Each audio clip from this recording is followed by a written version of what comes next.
সড়ক পথে ময়মনসিংহ বিভাগে তারেক রহমানের নির্বাচনী সফর। চলতি পথে নেতাকর্মী ও সাধারণ মানুষের অভ্যর্থনা, শুভেচ্ছা বিনিময় করেন বিএনপি চেয়ারম্যানও।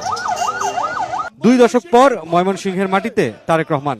জেলা সার্কিট হাউস মাঠে ভোর থেকেই ঢল নামে ময়মনসিংহ বিভাগের নেতাকর্মী ও সাধারণ মানুষের।